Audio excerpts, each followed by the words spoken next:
Hello my dear viewers, welcome to my YouTube channel. जे आमर May मास रे आमर ओटीटी परीक्षा हेपे जाउची ओटीटी एवं जो माने परीक्षा देपे जाउछन्ती अर्थात जो टीचर माने इन सर्विस टीचर माने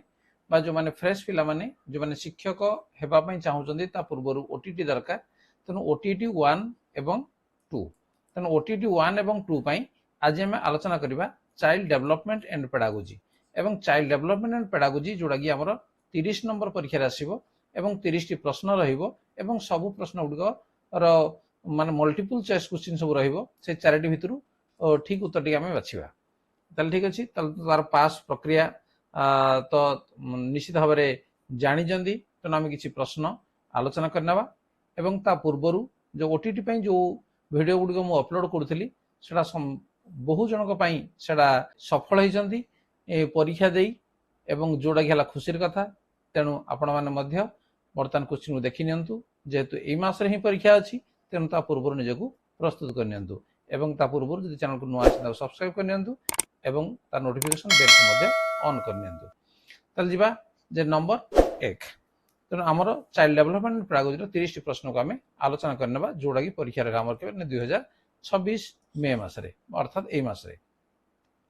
निम्नलिखित मध्यरु केउ शिक्षादान शिक्षण प्रक्रिया रे शिशु अपेक्षा शिक्षक उपरे अधिक गुरुत्व दिया जाय थाए। शिक्षार्थी केंद्रिक पंथा, शिक्षण केंद्रिक पंथा, शिक्षक केंद्रिक पंथा एवं शिक्षण और शिक्षादान तेणु ये आसो कोड़ा जे शिक्षक केंद्रिक पंथा। नेक्स्ट नंबर 2 शिक्षक केंद्रिक पंथार मेरुदंड भाव में क्या निया जाए जेहेतु ये शिक्षक केंद्रिक तेणु एठी क्या निया जिवो जे शिक्षक को एठी मेरुदंड भाव में निया जिवो। नेक्स्ट नंबर 3 निम्नलिखित मध्यरु केउटी शिक्षक केंद्रिक पंथार विशेषत्व नुहे जे कोड़ा हम जे निर्दिष्ट समय सिलेबस दिया पाठ सरी थाए सबु निष्पत्ति शिक्षक नियंती शिक्षार्थी माने सक्रिय भाव अंशग्रहण करती एक निर्दिष्ट प्रणाली अवलंबन कर शिक्षार्थी मानक शिक्षक पढ़ाती ताले सठिक उत्तर रहिबो शिक्षार्थी माने सक्रिय भाव में अंशग्रहण करती तेणु ये हूँ आमर शिक्षक केंद्रिक पंथार विशेषत्व नुह।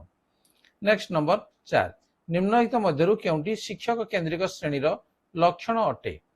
शिक्षक बही धरी लेखा विषय वस्तु को पढ़ी बुझाती पाठ्यपुस्तक प्रश्न गुड़िकर उत्तर शिक्षक कलपटा लिखि दियंती शिक्षक निर्दिष्ट भाव में जड़े बा दुई जन पिला प्रश्न पचारि शिक्षादान कार्य आगे नेबा बा उपरोक्त समस्त तार सठिक उत्तर कौन आसिबो जे उपरोक्त समस्त तेणु सबु गुड़िक हूँ शिक्षक केंद्रिक श्रेणी लक्षण अटे। बर्तमान जावा नंबर 5 श्रेणी रे होउथिबा शिक्षादान और शिक्षण प्रक्रियार साधारणतः केतोटी मुख्य उपादान थाए 2 3 4 5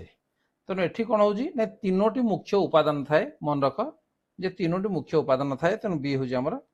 करेक्ट आंसर। शिक्षादान और शिक्षण प्रक्रिया रे शिक्षार्थी और शिक्षक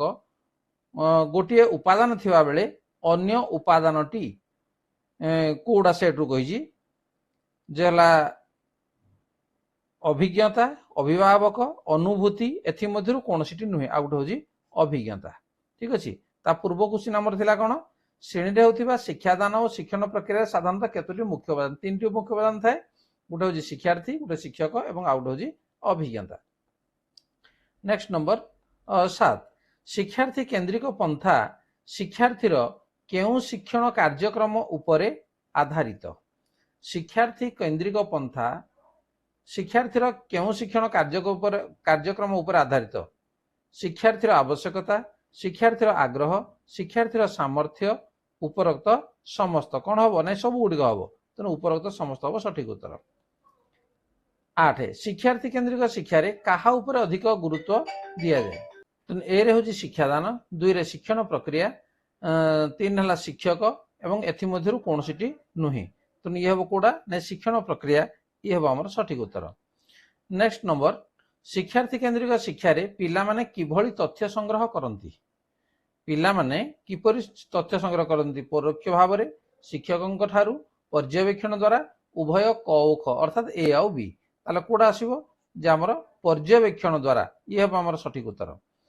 शिक्षार्थी केंद्रिक पंथा द्वारा शिक्षार्थी किभଳି शिक्षा ग्रहण करिवार सुजोग पांती मौलिक शिक्षा कर्मानुभूतिक शिक्षा अंतर्निहित शिक्षा एमध्य कौन सी नुहे तेणु मन रख जे यार सठिक उत्तर हम कर्मानुभूतिक शिक्षा। नेक्स्ट नंबर 11 शिक्षार्थी केन्द्रिक शिक्षार सफल रूपायन पाई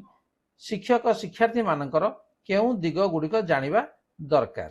स्वास्थ्य और शारीरिक वृद्धि वैज्ञानिक सामर्थ्य अभिप्रेरणा उपरोक्त समस्त सब गुड़िक जानिबा दरकार तेणु डी हूँ आम सठिक उत्तर। नेक्स्ट नंबर 12 केउं मनोविज्ञानी शिक्षार्थीर 7 प्रकार मानसिक सामर्थ्य उपरे आलोचना करथिले। केउं मनोविज्ञानी गार्डनर्स डेविड कोल्ब पियाजे एथि मध्यरु कौनसी नुहे ताकू किए कहिथिले ना गार्डनर्स। ठीक अछि। नेक्स्ट नंबर 13 डेविड कोल्बंक मॉडल अनुसार शिक्षण शैली केते प्रकार 2 3 4 5 केते बने 4 प्रकार शिक्षण शैली है 4 प्रकार। केउंटी शिक्षार्थी केन्द्रिक पंथार विशेषत्व नुहे शिशु ही शिक्षार केन्द्रबिंदु ये तो रहिबो शिक्षार्थी केन्द्रिक पंथा जेहेतु कहुची सहयोग सहानुभूति आदि गुणर विकास ये भी नुह शिक्षार्थी किंतु जानी न थाए शिक्षण रे निपुणता हासिल एटा शिक्षार्थी किंतु जानी न थाए जे शिक्षण केन्द्रिक पंथा अवलंबन करा जाउची बोली। नेक्स्ट नंबर 15 शिशुर आग्रह उन्मादना प्रतिभा को नहीं प्रस्तुत करा जाइथिबा पाठ्यक्रमटी को केंद्रीय पाठ्यक्रम कहा जाए शिक्षक केन्द्रिक पाठ्यक्रम कहा जाए शिशु केन्द्रिक पाठ्यक्रम कहा जाए कर्म केन्द्रिक पाठ्यक्रम कहा जाए या कह शिशु केन्द्रिक पाठ्यक्रम कौन ना शिशुर आग्रह को नहीं पाठ्यक्रम तैयारी करा जाइछि। नेक्स्ट नंबर 16 शिक्षण केन्द्रिक पंथा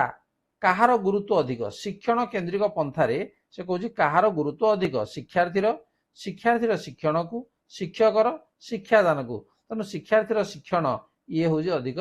गुरुत्व। नेक्स्ट नंबर निम्नलिखित मध्यरु शिक्षण केन्द्रिक शिक्षार विशेषत्व नुहे मध्यरु कोउटा हला शिक्षण केन्द्रिक शिक्षार विशेषत्व नुह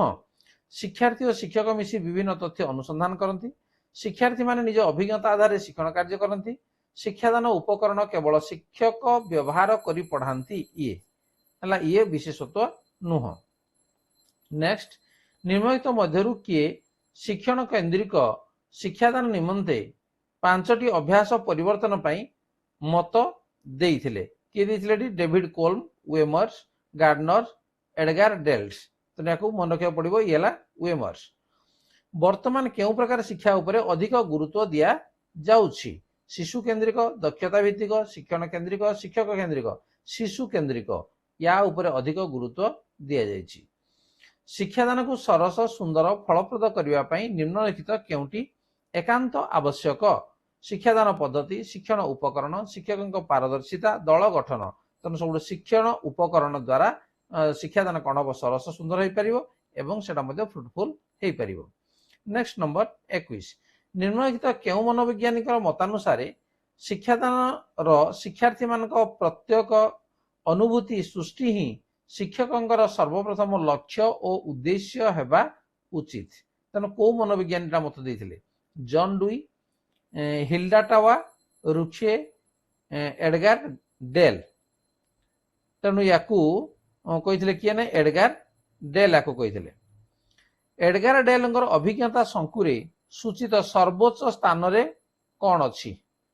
मौखिक प्रत्यक्ष अनुभूति नाटक अभिनय दृश्य उपकरण तो प्रत्यक्ष अनुभूति ये रही।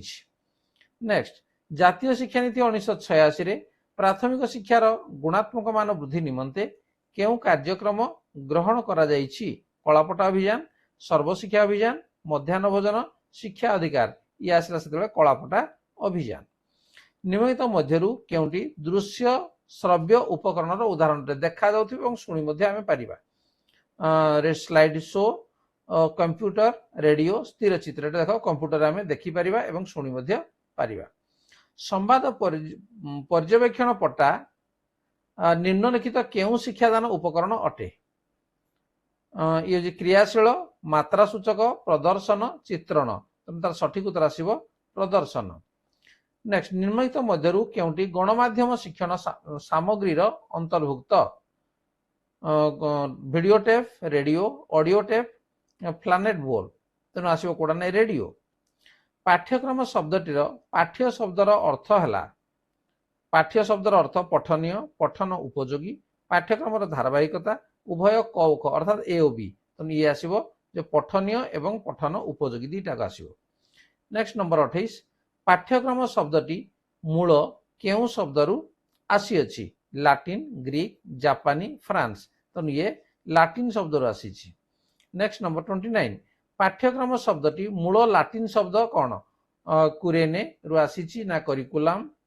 ना क्यूरेस रु आसी ना कैरेस रु आसी तो ये आसी कुरेने रु आसी जोड़ा गला लाटिन शब्द ला कुरेन रु करिकुलम हेची।